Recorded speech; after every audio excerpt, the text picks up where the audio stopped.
Congress sorrows ബന്ധം ഇത്രയും ശക്തമാകാൻ ഏറ്റവും പ്രധാന കണ്ണികളായി പ്രവർത്തിച്ചതിന്റെ എല്ലാ ക്രെഡിറ്റും സോണിയയ്ക്കും രാഹുലിനുമാണ്.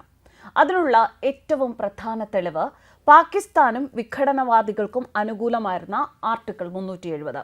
ഇത് മോദി സർക്കാർ റദ്ദാക്കിയതിനെ കോൺഗ്രസ് എതിർത്തത് തന്നെ.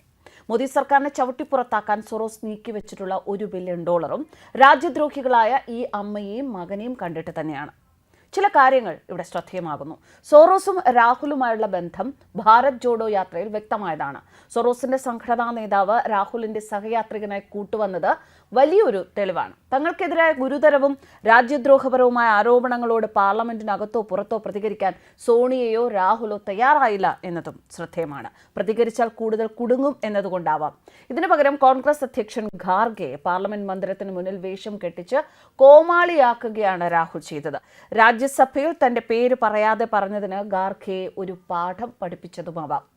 നെഹ്റു കുടുംബത്തിൽപ്പെട്ടവർ രാജ്യദ്രോഹം ആവർത്തിക്കുന്നു എന്ന ആക്ഷേപത്തെ പിന്തുണയ്ക്കുന്ന കൂടുതൽ വിവരങ്ങളാണ് പുറത്തുവരുന്നത്. ഇതോടെ കോൺഗ്രസ് പ്രതിക്കൂട്ട് തന്നെയാണ്. രാജ്യസഭയിൽ BJP MP സാംബിത് പാത്ര ലോക കോടീശ്വരനും കടുത്ത ഭാരത വിരുദ്ധനുമായ ജോർജ് സോറോസുമായി രാഹുലിനുള്ള ബന്ധം ചൂണ്ടിക്കാട്ടി കോൺഗ്രസിനെതിരെ കടുത്ത ആക്രമണമാണ് നടത്തിയത്.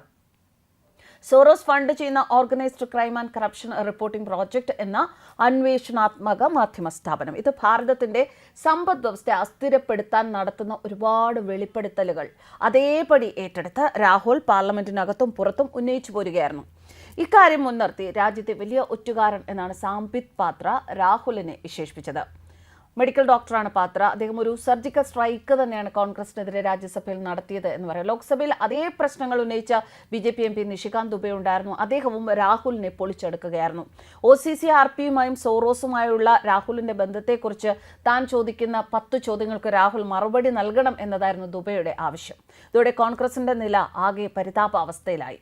നെഹ്റു കുടുംബത്തിലെ ഒരാളെ കൂടി ലോക്സഭയിൽ എത്തിക്കാൻ കഴിഞ്ഞതിന്റെ ഒരു അഹങ്കാരത്തിലൊക്കെ തന്നെയായിരുന്നു കോൺഗ്രസ്. പക്ഷെ ആ ഒരു അഹങ്കാരം 8 നിലയിൽ പൊട്ടി. മുസ്ലിം ലീഗിന്റെ ചെലവിലാണ് പ്രിയങ്ക വയനാട് മണ്ഡലത്തിൽ നിന്ന് ജയിച്ചത് എങ്കിലും തങ്ങളുടെ ഒരു വലിയ നേട്ടമായിട്ടാണ് കോൺഗ്രസ് അതിനെ ചിത്രീകരിച്ചത്. ലോക്സഭാ തെരഞ്ഞെടുപ്പിൽ മഹാരാഷ്ട്രയിൽ കോൺഗ്രസ് സഖ്യം നേടിയ വിജയം അവിടുത്തെ നിയമസഭാ തെരഞ്ഞെടുപ്പിൽ ഒരു ചീട്ട് കൊട്ടാരം പോലെ തകർന്നു വീണത് നമ്മളെല്ലാവരും കണ്ടതാണ്. ജാർഖണ്ഡിലും ജമ്മു കാശ്മീരിലും പരാജയത്തോട് അടുത്ത് നിൽക്കുന്ന വിജയം എന്ന് പറയാവുന്ന രീതിയിലുള്ള ഒരു വിജയം മാത്രമായിരുന്നു. ഒരുപാട് സംസ്ഥാനങ്ങളിലെ നിയമസഭാ ഉപതെരഞ്ഞെടുപ്പുകളിൽ കനത്ത തിരിച്ചടിയാണ് കോൺഗ്രസിനുണ്ടായത്. അതൊക്കെ മറച്ചു പിടിക്കാനായിരുന്നു പ്രിയങ്കയുടെ വയനാട് വിജയം വലിയ രീതിയിൽ ആഘോഷമാക്കി കോൺഗ്രസ് നടത്തിയത്. അടിയന്തരാവസ്ഥയുടെ തിരിച്ചടിക്ക് ശേഷം 1978 കർണാടകയിൽ ചിക്മംഗ്ലൂരിൽ നിന്ന് ഇന്ദിരാഗാന്ധി തിരഞ്ഞെടുക്കപ്പെട്ട ആ ഒരു കാലമാണ് പലപ്പോഴും പ്രിയങ്കയുടെ ഈ വയനാട് വിജയം കാണുമ്പോൾ എല്ലാവർക്കും മനസ്സിൽ വന്ന ഒരു ചിത്രം.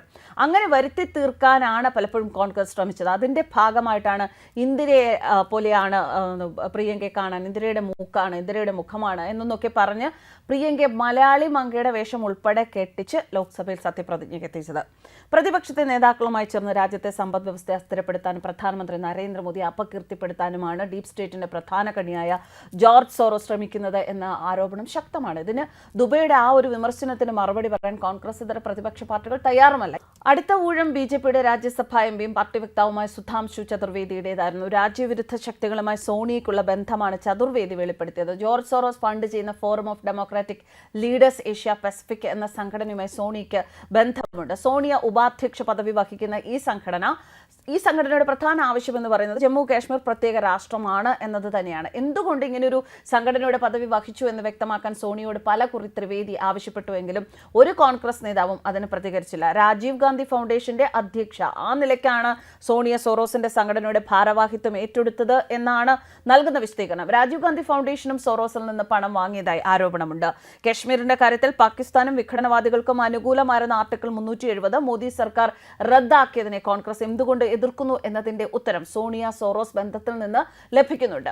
മോദി സർക്കാരിനെ അസ്ഥിരപ്പെടുത്താൻ $1 ബില്യൺ നീക്കിവെച്ചിട്ടുണ്ടെന്ന് പരസ്യ പ്രസ്താവനയാണ് സോറോസ് നടത്തിയത്. അങ്ങനെയുള്ള ഒരു വ്യക്തിയുമായി കോൺഗ്രസ് നേതാക്കൾക്കുള്ള ബന്ധത്തിന്റെ കൂടുതൽ വിവരങ്ങൾ വെളിപ്പെടുത്താതിരിക്കാൻ കോൺഗ്രസ് പാർലമെന്റിന്റെ 2 സഭകളിലും ബഹളം വെക്കുകയായിരുന്നു. രാഹുലിനെ രക്ഷിക്കാൻ രാജ്യസഭയിൽ കോൺഗ്രസ് അധ്യക്ഷൻ മല്ലികാർജ്ജുൻ ഖാർഗെ ഒരുപാട് ശ്രമിക്കുകയും ഇവിടെ ഇല്ലാത്ത ആളിനെ കുറിച്ച് പറയരുത്, ഇവിടെ ഇല്ലാത്ത ആളിന്റെ പേര് പറയരുത് എന്ന് സെൽഫ് ഗോൾ അടിക്കുകയും ചെയ്തു. കോൺഗ്രസും ജോർജ് സോറോസും തമ്മിലെ ബന്ധം JDU MP സഞ്ജയ് കുമാർ ഝാ ഉന്നയിച്ചതിനെ ഖാർഗെ എതിർത്തു. സഭയിലില്ലാത്ത ഒരു കോൺഗ്രസ് നേതാവിനെ അപകീർത്തിപ്പെടുത്താൻ പാടില്ല എന്നാണ് ഖാർഗെ പറഞ്ഞത്. അപ്പോൾ ആരാണ് ആ കോൺഗ്രസ് നേതാവ് എന്ന് അധ്യക്ഷൻ ജഗ്ദീപ് ധൻഖർ ആവർത്തിച്ച് ചോദിച്ചതോടെ ഖാർഗെയ്ക്ക് ഉത്തരം മുട്ടുകയായിരുന്നു. സഭയുടെ നടപടിക്രമങ്ങളെക്കുറിച്ച് പറഞ്ഞു ഒഴിഞ്ഞു മാറുകയായിരുന്നു അവിടെ ഖാർഗെ. ഒരു കോൺഗ്രസ് നേതാവിന്റെ പേര് സഞ്ജയ് കുമാർ ഝാ പരാമർശിച്ചിരുന്നില്ല. നെഹ്റു കുടുംബത്തിന് വിടുപണി ചെയ്യുന്നതിനാണ് ഖാർഗെ സോണിയെ പാർട്ടി അധ്യക്ഷനും രാജ്യസഭാ പ്രതിപക്ഷ നേതാവുമാക്കിയിരിക്കുന്നത്.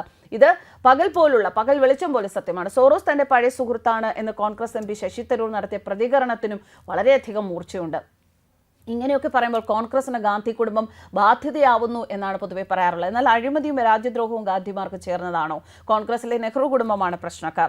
ജവഹർലാൽ നെഹ്റുവിന്റെയും ഇന്ദിരയുടെയും രാജീവിന്റെയും കാലത്ത് കോൺഗ്രസ് സർക്കാരുകൾ സോവിയറ്റ് യൂണിയന്റെ കളിപ്പാവകളായി രാജ്യ താൽപര്യം ബലികഴിച്ച പാരമ്പര്യമുണ്ട്. അങ്ങനെയാണെങ്കിൽ കോൺഗ്രസ് ഭരണകാലത്ത് സോണിയും രാഹുലും ചൈനയുടെയും പാകിസ്ഥാന്റെയും പിണിയാളുകളായി രാജ്യസുരക്ഷ അപകടത്തിലാക്കുകയാണ്. അതിന്റെ തുടർച്ച തന്നെയാണ് കോൺഗ്രസ് സോറോസ് ബന്ധം.